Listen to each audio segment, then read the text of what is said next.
Oh, inspiration? I was motivated from people like him that don't take no for an answer. I was never into sports when I was growing up, and for some strange reason, like Troy boxing the day, because they were like, why not? And my coach saw something, I don't know, they saw something in me that I guess I never had before, you know? So it's, from there, they just keep pushing me to continue. And then, you know, I end up being #1 in Barbados very easily. Quickly, I should say, not easy, but it was quick. And then in the Caribbean, though, it was like everyone was always looking to Barbados to produce this female, you know, they're always looking for this particular female. Mm-hmm. So that would keep motivating me like to keep going, because we had something special for like my country. Mm-hmm. Meaning that we had this one particular female that, you know, they're saying if anybody could be champion, it's going to be that girl, you know? The track was over, he decided to come over here, turn professional, but I stayed in Barbados because, you know, we needed some senior athletes back home. Right. So I stayed home, and then I joined the military, and then the rest is history. We went Caribbean and Central Caribbean American Games. We medaled there. We were the first Caribbean islands to medal in female boxing.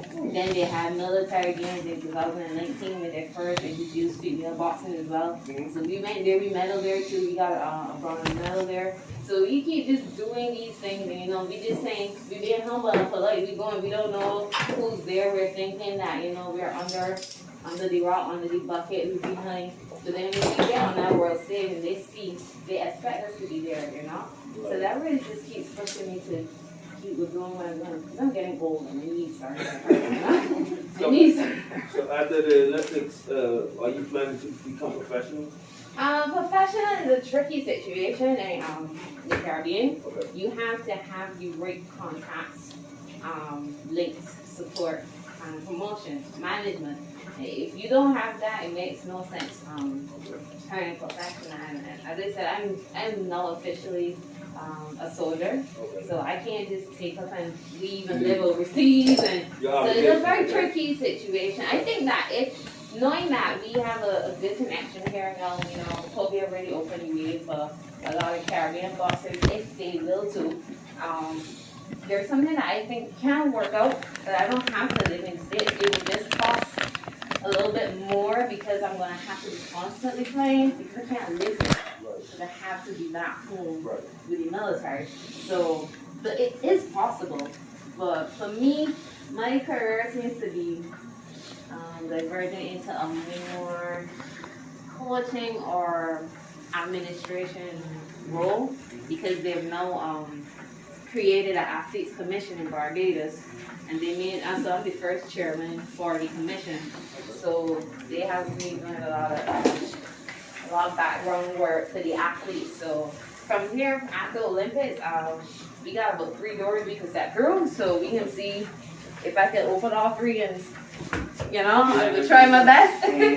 But just, you know, not shutting down anything. I'm leaving everything open for all the opportunities that comes. Because, you know, even if I can't do it, I can delegate somebody to do it, and they could probably even do the job better than me, you know. So really it's helping the young girls and helping the young athletes. Yeah, the young girls really, they always look up to me, but they always look past me as well. Because then when they see my face, and then they hear, oh, boxing, and they look at me a little strange, like, boxing, why you know, they want scars here, they want, I guess, a broken nose somewhere, they want busted lip. They just have this, especially the parents, they have this image that boxers are very barbaric. So I'm here trying to change that look.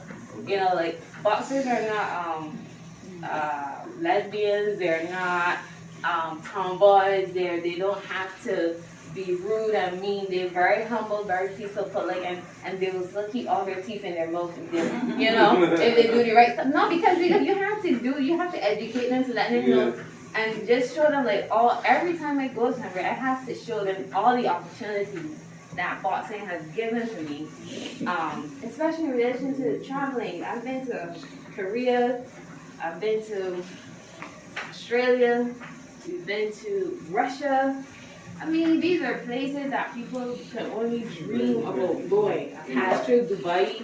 I passed. The airport was too big for me to get out. So I just decided to It's a big stay and walk. airport. That's a big I airport. had like 10 hours there, but the airport was so big, I was scared to go outside because I didn't know like what it would take for me to, you know, I didn't want to miss my flight or anything. But I mean, we've been China, we've been, I'm going back to Argentina, I've been there already, so we're going back there. I've been in Nicaragua, all these beautiful places through the sport and all these people, the people that I'm meeting, you know, that are just interested in hearing our story and seeing us, you know. It's different when you see us on TV. Right, exactly. Then you see us live, you know, we just here trying to make it for all the ones that behind us to come right behind us and go forward. So Cool. where do you see yourself in the next 5 years? Oh, in the next 5 years, in boxing, right? Boxing or the Olympics? I would love to give it another cycle. I will see what my body tells me in the next 2 years. Because I am getting old. I really am. I'll be 30 next year. So, and I have no kids. So I have to rectify that first before, because I don't want no babies in my 40s and I don't want them. So I really have to look at my outlook. But in boxing, I think that I can give it another cycle because realistically speaking, I don't have anybody behind me to pass the mantle to take that back on and go forward.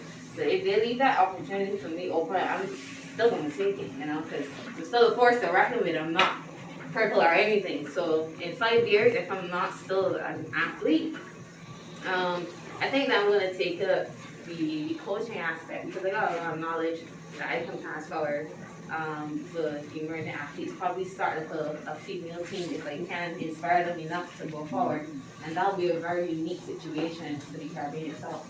To just have this elite group of female players going forward competing. That's where I think I'm going. Cool. And how old were you when you started boxing? I started like 19. I started old. I mean, you know, if you think, well, I don't know if you know about the islands, but in the Caribbean, you start sports very young. From the time that you learn how to pick up something, or you can run, they have you going hard. Like from like 5 and 6. Jabali and Phobia, they started from young. They had opportunities to compete in like youth Commonwealth games and those starting games. So when I started, I had to start big bang in the bibbings. You know, it didn't matter if I was new, green, had a little experience or a lot of experience. So to me, I really did. I did start a little like 19, 22 going on. But it was good. It was a good experience because I think that I was more disciplined too. And, you know, I had to make a lot of decisions on my own.